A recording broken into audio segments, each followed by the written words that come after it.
അനധികൃത കോളനികൾ നിയമവിധേയമാക്കലും പുനരധിവാസവും എല്ലാ കാലത്തും ഡൽഹിയിൽ പ്രചാരണ വിഷയമാണ്. 15 ലക്ഷം വോട്ടർമാരാണ് ഡൽഹിയിലെ ചേരികളിൽ കഴിയുന്നത്.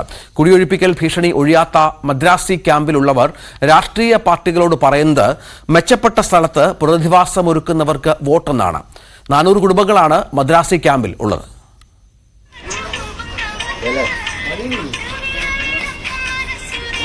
என் பேர் முருகன். இங்கே நான் 40 வருஷமாக இருக்கிறேன். കുള്ളമ്മ 50-55 വർഷമാ இருக்கிறோம். മുരുകനും കുള്ളമ്മയും ഒക്കെ തമിഴ്നാട്ടിൽ നിന്ന് ഡൽഹിയിലെത്തിയിട്ട് വർഷം 50 കഴിഞ്ഞു. കുടുംബവുമായി ബാരാപ്പുള്ള ഫ്ലൈ ഓവറിന് സമീപത്തെ ചേരിയിലാണ് താമസം. ആധാറും റേഷനും തെരഞ്ഞെടുപ്പ് തിരിച്ചറിയൽ കാർഡുമൊക്കെ ഇവിടെ തന്നെ. സൗത്ത് ഈസ്റ്റ് ഡൽഹിയിൽ ജംഗ്പുര മണ്ഡലത്തിൽ ഉൾപ്പെട്ട ചേരിയുടെ പേര് മദ്രാസി ക്യാമ്പ്. പേര് സൂചിപ്പിക്കുന്നത് പോലെ തമിഴ്നാട്ടിൽ നിന്നുള്ളവരാണ് ഈ മദ്രാസി ക്യാമ്പിൽ കഴിയുന്നവർ.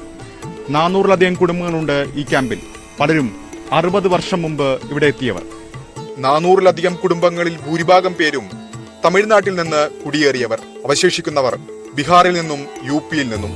മദ്രാസി ക്യാമ്പിലേക്ക് പ്രവേശിക്കുമ്പോൾ അന്തരിച്ച തമിഴ്നാട് മുൻ മുഖ്യമന്ത്രി ജയലളിതയുടെ ചിത്രം ആലേഖനം ചെയ്ത അരങ്ങുകൾ കാണാം.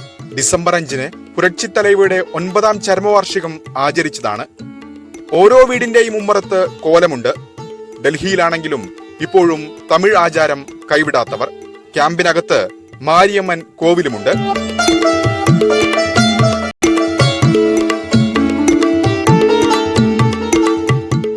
കഴിഞ്ഞ സെപ്റ്റംബറിലാണ് മദ്രാസി ക്യാമ്പ് വാർത്തകളിൽ നിറഞ്ഞത്.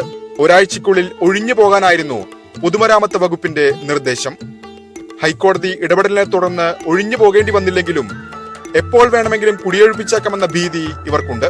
പുതിയ താമസ സൗകര്യം ക്യാമ്പിലെ ചിലർക്കെങ്കിലും വാഗ്ദാനം ചെയ്തിട്ടുണ്ടെങ്കിലും അതെല്ലാം 50 കിലോമീറ്റർ അകലെ.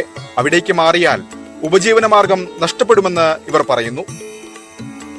நாங்கள் ரொம்ப நாளாக அங்கே சிக்கிலே இருக்கோம். பசங்களாம் சின்ன சின்ன பசங்க வச்சுருக்கோம். நாங்களாம் கூலி வேலை பக்கத்துலேயே தான் போய் செய்யணும். ரொம்ப தூரத்தில் கொண்டு போய் விட்றாங்க. நாங்கள் எப்படி 50 கிலோமீட்டருக்கு அண்ணாடு கொண்டு விட்டாக்கா நாங்கள் எப்படி வந்து வேலை செய்ய முடியாது. எங்களால் எதுவும் பண்ண முடியாது. அது கிட்டத்திலே விட்டாக்கா எங்களுக்கு நல்லா இருக்கும். ரொம்ப தூரத்தில் விட்டாங்கனாக்கா ஒன்றும் எங்களால் பண்ண முடியாது. വോട്ടെടുപ്പായതോടെ ഇവരുടെ പുനരധിവാസം വീണ്ടും തെരഞ്ഞെടുപ്പ് വിഷയമായി. ആം ആദ്മി പാർട്ടിയും ബിജെപിയും തമ്മിൽ വാക്പോര് വരെയായി. എന്തായാലും വീട് തരുന്നവർക്ക് വോട്ടെന്ന നിലപാടിലാണിവർ.